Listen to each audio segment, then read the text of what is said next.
Está no ar mais um Assembleia Entrevista. O assunto do programa de hoje é diversidade sexual. Mais especificamente, nós vamos falar sobre o anteprojeto do Estatuto da Diversidade Sexual. Para isso, eu recebo aqui no estúdio da TV Assembleia uma das principais personagens dessa mobilização, Maria Berenice Dias, que enfrentou discriminação no judiciário, mas conseguiu se tornar a primeira mulher na magistratura gaúcha e a primeira desembargadora do Tribunal de Justiça do Rio Grande do Sul, em um tempo em que as inscrições de mulheres a esses concursos públicos não chegavam nem a ser homologadas. Hoje, aposentada, se dedica a garantir os direitos básicos dos brasileiros que sofrem preconceito pela sua orientação sexual. Considerado um marco na defesa dos direitos humanos, o anteprojeto do Estatuto reúne propostas que garantem uma série de direitos a homossexuais, lésbicas, bissexuais, transexuais, travestis, transgêneros e intersexuais. O anteprojeto, elaborado sob a coordenação da nossa convidada, na condição de presidente da Comissão de Diversidade Sexual da Ordem dos Advogados do Brasil, lançou uma campanha para coletar assinaturas de 1% dos eleitores brasileiros para que o projeto seja encaminhado ao Congresso como uma proposta de iniciativa popular. O Estatuto tem 109 artigos e sugere a alteração de 132 dispositivos legais. Entre as sugestões estão alterações nos Códigos Civil, Penal e Militar, na consolidação das leis do trabalho. Seja muito bem-vinda, doutora Berenice. É um prazer. Muito obrigado por aceitar o nosso convite.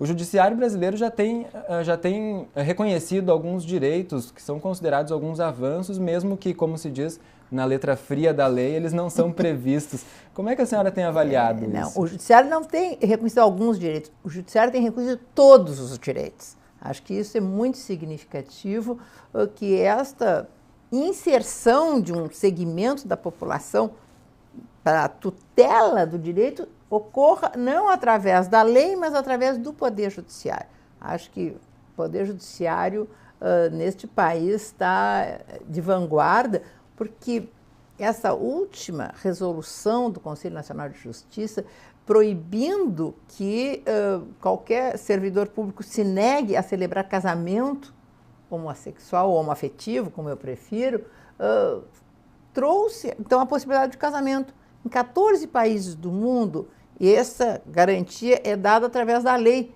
No Brasil, é o único país em que essa é uma garantia concedida pelo Poder Judiciário. Então, acho que nós estamos com um grande avanço no âmbito do Poder Judiciário e zero em termos de legislação. Então, os avanços têm que acontecer na esfera legislativa. Até para as pessoas não precisarem bater no Judiciário para o reconhecimento dos direitos. Sabe? Isso, às vezes, demanda algum tempo e as pessoas não podem esperar. Esse termo que a senhora usou agora, homoafetividade, foi um termo originalmente cunhado pela senhora já verdade. há alguns anos, né? Na primeira obra que eu escrevi, por incrível que pareça, é a primeira obra escrita no país sobre esse tema, data do ano de 2000, fui eu que escrevi, e lá eu cunhei para tentar tirar um pouco esse estigma dos homossexuais, só falar sexo, sabe? Isso eu quis uma certa repulsa nas pessoas. E como houve uma mudança no conceito de família, família não é só uma relação do casamento, eu falo direito das famílias, o ponto que identifica um conglomerado de pessoas, enfim, como uma família, é a presença de um vínculo da afetividade. E essas uniões também são marcadas pela afetividade, daí, sabe, eu ter criado essa expressão para tentar mostrar a necessidade dessa inserção. E foi um tema que colou. Já está nos Estados Unidos, esses dias me disseram que já está na Itália, até editorializado, então é legal isso. E é um termo que tira o peso da sexualidade, né? Tipo, é a afetividade, é a relação entre duas pessoas, acima de tudo. Porque assim, quer homossexual, quer heterossexual, o que as pessoas menos fazem é sexo, fazem muito mais afeto, né? Não é? Dentro do seu dia a dia. Então, que marcam um relacionamento é o vínculo da afetividade, do comprometimento, enfim. Quase a frase de Saint-Exupéry, você é responsável por aquilo que cativa. Sabe, essa responsabilidade decorrente da aproximação afetiva é que está a base de todo o direito de família e neste conceito tem que estar inserido, sim, as uniões homoafetivas. Desembargadora, alguns setores da sociedade têm, especialmente aqueles ligados à religião, têm dito, abre aspas, o Estatuto da Diversidade Sexual é mais uma iniciativa do movimento gaysista para implantar no Brasil uma espécie de ditadura totalitária gay, fecha aspas. Como a senhora avalia uma declaração como essa? É que assim, até agora, até bem pouco tempo, a homossexualidade ela era invisível, né? Não tinha direito, não tinha visibilidade, enfim, não tinha nada reconhecido. E então isso não despertava a reação de ninguém. No momento que se começou a emprestar visibilidade, começaram as pessoas a sair do armário, o judiciário reconhecer direito, então daí esta mobilização por parte desses segmentos conservadores, preconceituosos, que se escondem atrás de preceitos de ordem religiosa, sabe, alegando que, né, isso seria repudiado pela religião, quando todas as religiões do mundo inteiro pregam a tolerância, pregam o amor ao próximo. Não vejo assim, essa rejeição da maneira com que as pessoas usam. Acho que é uma reação aos avanços que se vem conseguindo. Desembargadora, o anteprojeto está sendo encaminhado na forma de um projeto de iniciativa popular. Por que é tão importante que ele seja de iniciativa popular? Bom, em primeiro lugar, com a formatação que hoje tem o nosso Congresso Nacional, olha, de pouco ou nada adianta se pegar um projeto feito com essa magnitude, né, com essa dimensão, é a maior consolidação que existe no mundo, né, em termos de reconhecimento de direitos. Não vai avançar. A iniciativa popular tem a vantagem de não poder ser arquivada no âmbito de alguma das comissões e tem o peso da sociedade. Qual é a alegação que se tem? A sociedade não está pronta, a sociedade não quer, a maioria da população não aceita, enfim. Mas, em primeiro lugar, para qualquer pessoa não precisa da aceitação social para ter direitos reconhecidos. Olha o que aconteceu com os negros, com a escravidão, que era algo natural durante algum tempo, enfim. A discriminação também, assim, ó, com as relações extramatrimoniais, os concubinatos não eram reconhecidos, eram marginalizados, filhos ilegítimos chamados de adulterino, nada estava dentro do sistema jurídico. Isso hoje em dia nos repugna um pouco, achar que um filho fora do casamento não tem direito a nada, sabe? Então, há uma avançar para a inclusão dos direitos. Daqui a 20 anos, se tanto, todos nós vamos nos admirar de como é que nós convivemos numa sociedade que conseguia não reconhecer direitos a uma parcela da população que é composta por essa população LGBTI, como eu estou chamando agora.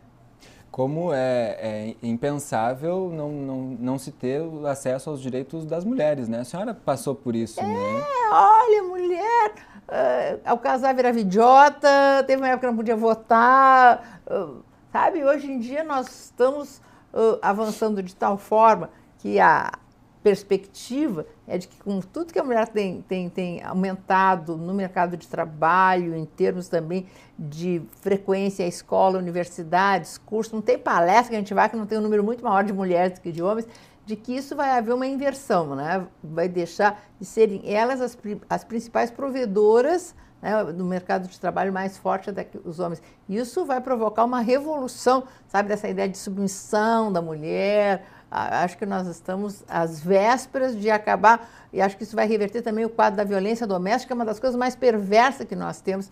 Até não é um fenômeno só nacional, é um fenômeno mundial, mas muito acentuado no Brasil. Então, essa evolução... E crescente, né? Por incrível que pareça. Não é crescente. O que cresce é a visibilidade, a violência não aumenta, não. Mas os números que são divulgados Mas é que antes não tinha número, não existia número. Não existia uma lei especial que protegesse, não havia estatísticas, e as pessoas não denunciavam, não saíam, em primeiro lugar porque tinha aquela obrigação da submissão. Mulher foi educada para ser submissa, sabe, ruim com ele, pior sem ele, esse ditado horroroso, assim, né? Então, assim, mas não quer dizer que elas não apanhassem, agora ao menos elas estão mais empoderadas e encontrando essa estrutura, ainda não ideal no Estado, para saber a quem se dirigir, ter onde reclamar, ter telefone onde elas podem, sabe, sem precisar ir para a rua, se expor, enfim, ter informações a respeito dos seus direitos. Então, o que está aumentando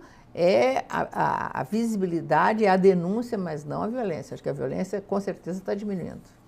Nós vimos recentemente o Congresso Nacional discutir e aprovar o Estatuto da Juventude, logo depois da Jornada Mundial da Juventude aqui no Brasil. E esse estatuto foi discutido por mais de 10 anos, tramitou por mais de 10 anos no Congresso. Nós corremos o risco de ficar uma década aguardando a aprovação desse novo estatuto? Tomara que não, né? E o estatuto tem uma novidade, está lá escrito no artigo 12 dele, de que há que se respeitar a orientação sexual do jovem. e essa proteção está até os 29 anos. Então, até os 29 anos, os homossexuais, ao menos, não podem ser discriminados. Depois disso, nada justifica que o seja. Mas já é um avanço. Passou esse dispositivo e eu achei legal.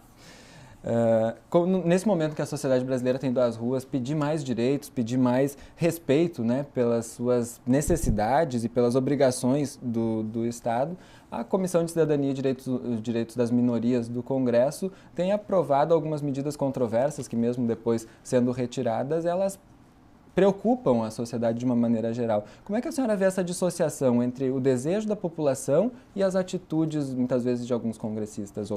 É que parece não há um comprometimento do nosso legislador, dos integrantes do nosso Poder Judiciário, sabe, com o seu eleitor. A maior preocupação é com a sua reeleição. Então, esses arranjos, essas composições que são feitas, enfim, muito desvinculados. E acho que esses movimentos foram fantásticos porque mostraram a resignação da sociedade. Quando eles estavam acontecendo, eu comecei uma mobilização, disse assim, gente, onde é que está a bandeira do arco-íris? Não tenho visto.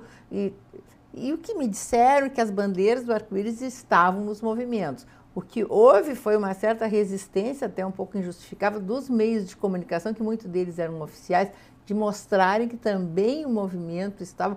Porque nós temos um número muito grande de veículos de comunicação que estão em mãos dessas igrejas evangélicas, enfim, que são as maiores agressoras dos direitos da população LGBT. Mas as bandeiras estavam lá, busca do reconhecimento dos direitos e de aprovação de uma legislação. Porque assim, o judiciário consegue conceder direitos. O judiciário não pode punir alguém que pratique atos homofóbicos. Então assim, é uma população que está muito vulnerável, que não tem nenhuma lei que criminalize esses atos discriminatórios. E, por exemplo, impedir que uma transexual ou uma travesti frequente um banheiro num shopping feminino e não masculino. O que fazer, né? Que reação ter? Ou negar atendimento em algum estabelecimento comercial, que é algo muito comum, a gente acha que não é, mas é. Eu estava em São Paulo, tinha ido participar da parada, que eu vou paradas no Brasil afora, estava com uma encharpe das cores do arco-íris e com uma daquelas pulseirinhas, né, de ter acesso àqueles caminhões dos trios elétricos, e desci uma hora, porque eu estava com sede, estava com fome. Em 3 lugares se negaram a me atender e eu me dei conta que era por causa disso, aí eu tirei a encharpe, escondi a coisa, voltei no mesmo lugar e eles me atenderam na mesma hora. Então, isso é a prova de que homossexuais são discriminados, sim. Há um avanço, até assim, algumas novelas têm procurado reproduzir, estampar, mas o que nós precisamos é ter uma legislação. Daí esse movimento feito pela Ordem dos Advogados, porque a própria Presidência da República já tinha recomendado naqueles planos de governo que tinha feito que tivesse uma legislação. E a Ordem dos Advogados tomou para si. Por que a Ordem dos Advogados? Porque foram os advogados que bateram nas portas do judiciário para buscar reconhecimento dos direitos, mesmo sem lei. Então, eles têm legitimidade para isso. E este projeto ele foi elaborado junto com a sociedade civil, junto com os movimentos homossexuais, e ainda, como ainda é um anteprojeto, como ainda não foi apresentado, está ainda recebendo sugestões para adequação do seu texto e passa por uma comissão para isso ser agregado, enfim, e arrumado e consertado. Porque assim, o que acontece? Precisa ser feito um anteprojeto e apresentado, não pode ele rolar pela internet e tal, porque isso acontece de uma maneira muito seguida, que aonde ele passa, alguém pega e apresenta. Então, a Ordem teve que ter esse cuidado de carimbar, assim, está aqui o nosso, sabe, aí ele publicizou, houve uma grande movimentação nesse sentido. Então, para evitar este roubo que a gente sabe que acontece, né? Então, a partir disso é que ele está indo, e agora nós vamos começar a fazer audiências públicas no Brasil inteiro, buscando essas sugestões e angariando as assinaturas necessárias. Agora tem um projeto que eu acho bem interessante, que reduziu o número de assinaturas necessárias para ser apresentado por iniciativa popular. De 1% da população, que corresponderia a quase 1,5 milhão 500 mil assinaturas para 0,5. Ainda é um número perverso. Então, o legislador não faz o que deveria fazer, que é encaminhar projetos de lei para, principalmente, o que o legislador precisa fazer, qual é a principal missão dele? Criar leis para apoiar e atender a população vulnerável, porque a população majoritária, essa até nem precisa, essa vai muito bem, obrigada. Então, todos esses estatutos que tem, que é da violência doméstica, que é da juventude, que é da igualdade racial, do próprio consumidor, criança, adolescente, idoso, tudo isso assim, ó, são leis que buscam a inserção, a igualdade desse segmento. Daí a ideia do estatuto, que é um microsistema, é um conjunto de leis de ordem civil e também processual e penal, está tudo aqui. É a forma moderna que se tem hoje em dia de legislar para um segmento, uma lei completa nesse sentido. É esse o propósito do Estatuto da Diversidade Sexual. Agora, eu estou curioso para saber a opinião da senhora sobre uma manifestação do Papa Francisco, quando ele estava saindo do Brasil, que ele se questiona quem sou eu para julgar a sexualidade do outro. Como é que a gente pode ver várias publicações de segmentos da igreja, falando que a gente comentou agora há pouco, e o próprio líder da igreja dizer que não é ele que deve julgar? Olha, eu acho assim, ó, foi uma manifestação muito significativa porque ela combateu a homofobia. Ou seja, quem sou eu para julgar? Sabe, eu acho que é uma mensagem muito, que tem um significado muito grande no sentido da homofobia. Claro, ele não disse que respeitava o reconhecimento dos direitos dos homossexuais enquanto par, né, que a maioria das igrejas, enfim, religiões, olha, aceito o homossexual, não aceito a homossexualidade, mas não exercício. No fundo, isso aí é uma bobagem. Tu aceita ou não aceita a pessoa como ela é, vivendo e procurando ser feliz do jeito que ela se sente bem. Ou seja, o que o homossexual tem? Ele tem uma forma de amar diferente da maioria. Agora, nem por isso precisa ser excluído ou precisa ser rotulado.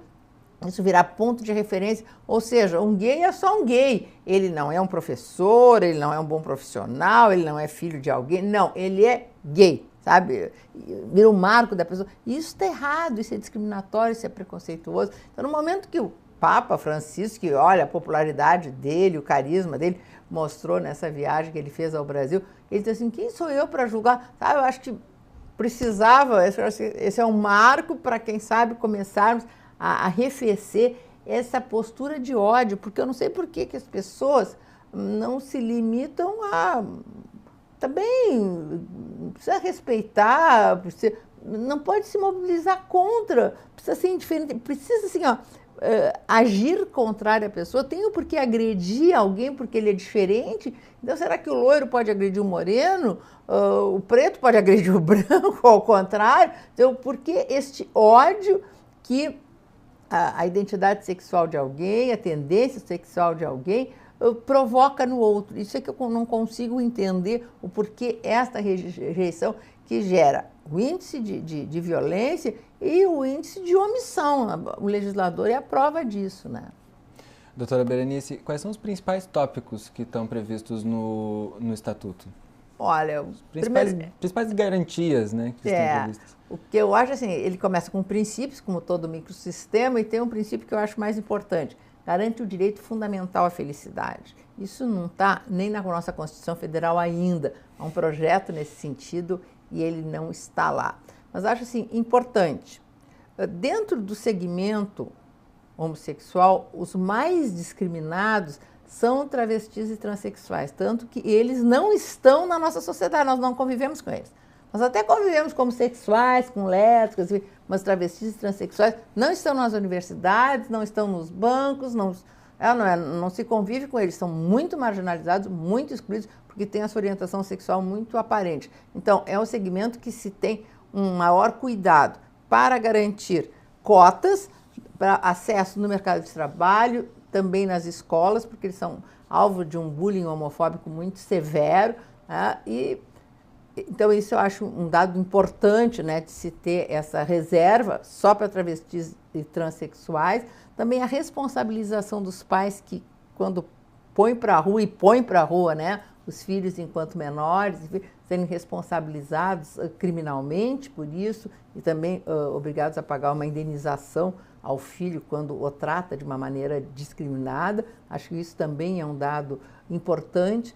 A criminalização da homofobia, que não existe nenhuma lei nesse sentido. Então, acho que temos avanços importantes. E tem mais de 40 políticas públicas a serem adotadas, porque a nossa sociedade não está preparada para atender. Então, médicos não sabem como atender um homossexual, não sabem na hora da anamnese, sabe como identificar e permitir, dar um espaço para a pessoa revelar sua orientação sexual. Sabe, o que pergunta? Se é casado? Será que quer saber o estado civil ou quer saber, quando pergunta se a pessoa sabe, mantém relações sexuais com alguém para efeito do seu diagnóstico? Sabe? Coloca numa situação muito delicada. Então, as pessoas têm que começar a se flexibilizarem para poder atender nas escolas também, a inclusão dos alunos homossexuais, alunos filhos de homossexuais, que fica aquele assim, ó, é a festa do Dia do Pai, é a festa do Dia das Mães. Tá bem que tem essas festas, mas que para essas sejam convidadas as famílias, que as pessoas vão com seus pais, sabe? Sejam pais e mães, sejam pais, sejam mães e mães. Nós temos que acabar com isso. E um que eu acho também algo muito importante é a tal da licença maternidade para a mãe de 4 meses ou de 6 meses e licença paternidade de 5 dias. Acho que é uma interferência descabida do Estado, na vida dos pais. Por que é o Estado que delibera quem é que vai ficar cuidando do filho? Ainda mais hoje em dia que os pais estão cada vez mais participativos. Então, a proposta é de que a licença seja natalidade, porque a licença é do filho que precisa ser cuidado, e a ser usufruído por 6 meses, durante 15 dias pelos dois pais, período subsequente de forma não alternada, da maneira como o casal decidir. E isso, além de solucionar o problema dos homossexuais, porque quando são 2 mulheres, elas terão as 2 licenças de 4 meses, e se forem homens, só vão ter 5 dias, e essa criança vai ficar desatendida.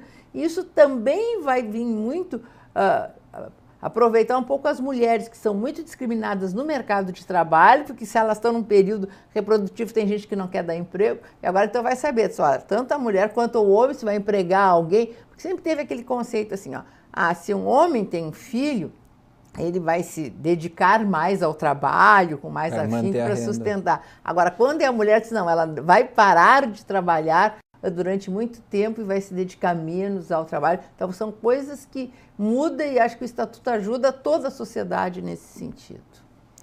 Bem, doutora Berenice, a gente está chegando já ao final do nosso programa. É muito pouco tempo para um assunto com tanta nuance importante para ser discutida, mas as assinaturas para o projeto ser protocolado como um projeto de iniciativa popular estão sendo coletadas e você pode encontrar mais detalhes sobre esse projeto, inclusive o projeto na íntegra, no site www.estatutodiversidadesexual.com.br. Lá também é possível assinar a petição. É possível assinar a petição, também tem assim, a forma de passar Twitter, passar e-mail, passar para os outros, porque assim, é tão pouco, é tão rápido o exercício da cidadania entrar, sabe?